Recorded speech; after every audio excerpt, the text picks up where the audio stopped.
Coach Barnes, kind of the first thing out of his mouth this Saturday was, if you shoot like that, usually it bounced out of this tournament. Was there sort of a collective feeling like maybe we just, played our worst game and survived it? Is it kind of a sign of relief and let's do something with it?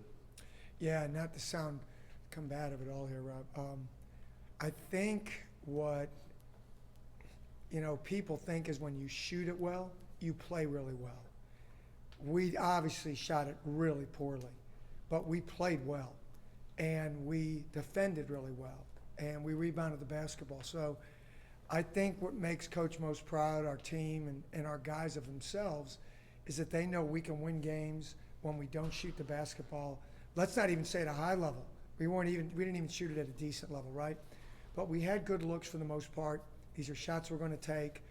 At this time of the year, it's advance and move on, and that's kind of what we did. And I love the mentality. Coach said it about our players. I think it's just something to be really, really proud of for our team. And if you're a Tennessee fan, let's not get too caught up in the aesthetics, and let's get caught up in the result. How encouraging was it that despite not shooting well, a couple big shots late in the game, people took confidence and hit, and then obviously 6 of 6 at the free throw line in the last 30 seconds? That was really, uplifting, I think, for all of us, because obviously the free throws crunch time, season's on the line, Texas has the momentum, so to speak. At that time they're making a run at us. I thought we had a number of big shots, but I really loved Josiah's with around 7 minutes to go from the corner. Stepped up, great rhythm. He's really a good shooter. I know the stats don't bear it out. People would say, well, the numbers are the numbers. But we have great faith in Joe and everybody else on this team. They can make shots. How have you built a culture where, despite shots not falling, you guys still are locked in on defense? Because it's really easy to do the opposite where shots aren't falling. Yeah, it is. I think that's what, as I say it to you right now in a little corny fashion, it gives me goosebumps that we have guys that are so proud, have such basketball integrity, have a mindset, mental toughness, all those cliche words that really do mean something here at Tennessee, that we can survive a game. And it was really neat after the game from basketball people, not that you're not, that a lot of comments about, man, I love how you guys defend. I loved your mental toughness in that game, your ability to grind it out, because, it would be like a sigh, like, man, you couldn't hit the broadside of a barn. So it was one of those games, but yeah, we're proud of it, and I'm extremely proud of our players. Greg, what is it about this time of year? You watch not just Tennessee's games, but you watch all these games, and it seems like a team has a double-digit lead, and then lo and behold, 1 minute to go, it's a nail-biter. What happens during March Madness? I think it happens, really, if you pay attention to it, other than some home games, like we had some where we just really played extremely well and got out to big leads and kept that lead. One, you're on a neutral site. Right. So could you have said that was a home crowd for Carolina and Charlotte? Yeah, but they earned that, #1 seed, right? But for the rest of us, it's kind of a neutral site. We're really proud of our fan base being there. I'm sure others are with theirs.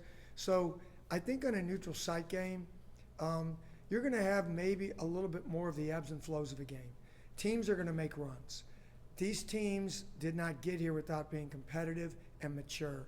And when you have teams that possess those two qualities, you can expect tight games. What stands out about Creighton, and is there a team you've seen this year that they kind of profile like? They are really fun to watch.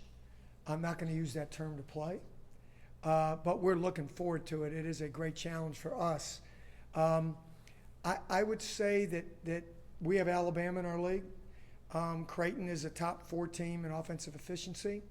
They score in transition at a high rate. They have players that are very skilled, can dribble, pass, and shoot. 3 elements that are really good for any basketball player. So, and they're old.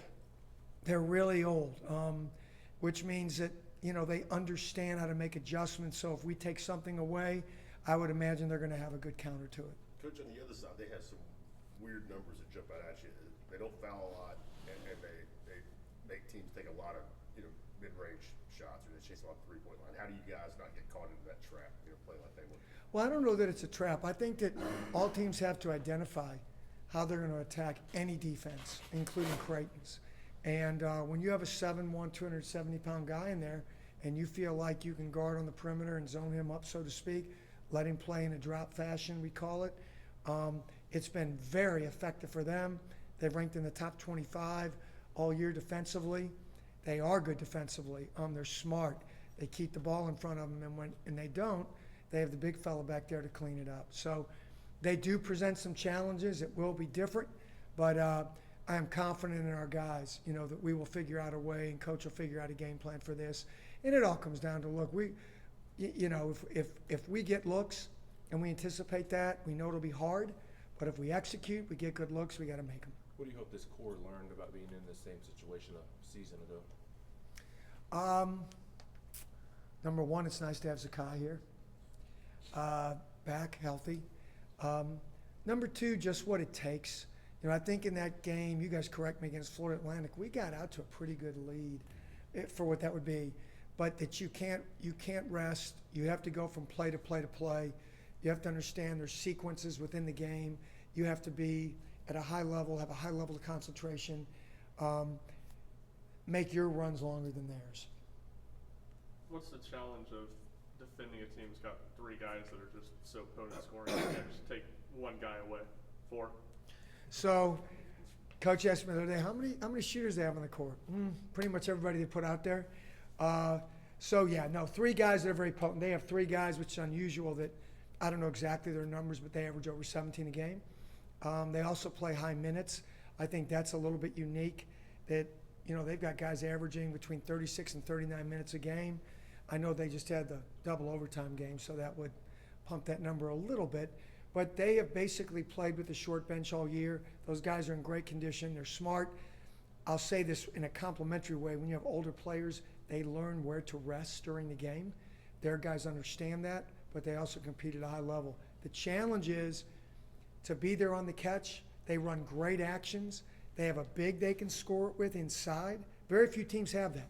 And they can hurt you from the perimeter through a number of different guys. With their big, what challenges does he possess for Tobe and Jonas? Just the same challenges that Zach Edey possessed, Hunter Dickinson, Tolu Smith, all of the good quality big guys. I hope I'm not leaving anybody out because we have some really good ones that we played against. Baycott, Carolina, that can we do the job getting to them, fighting for space effectively. You're not going to shut them out, but can we make it a difficult night and them getting up clean looks to the rim? Coach with Tobe, I'm sure you guys talk about it a lot, but especially so after a game like Texas, about that line between hyper aggression and being able to stay on the floor without foul trouble. Is that kind of a teaching moment that you use with him? Yeah, I mean, what we talked to Tobe about is getting good fouls. There are good fouls. The ones where you're really going after an offensive rebound and you're working to get around a guy and maybe the ref sees it as you're coming over his back. You're diving on the ball, on the floor for a loose ball. Instead of both of you hitting there at the same time, maybe you kind of hit a piece of the guy. And, and Tobe moves people. So when he goes in, unlike Rob, me, or you, it would look like either I'd get bounced or you might get bounced, Rob. But Tobe generally bounces others. And so sometimes what appears to just be a neutral kind of going after it could be a foul on Tobe. We accept some of those. What we can't do is get the ones that are preventable. And he knows what those are. We talk about it. How good was Josiah against Texas, just in terms of kind of doing everything, especially defensively on Dylan DeSue? Yeah, Josiah's great. Josiah saved us on a number of dribble drives, rotations, getting guys where he bluffed and stayed, where he full-bodied help, where he got a hand on a ball, knowing personnel, knowing who to full-body help on, leaving his guy, playing the percentages. His IQ, his size, and elite hands are a gigantic advantage on defense. Anything else? All right, thanks, GP. Okay, everybody go.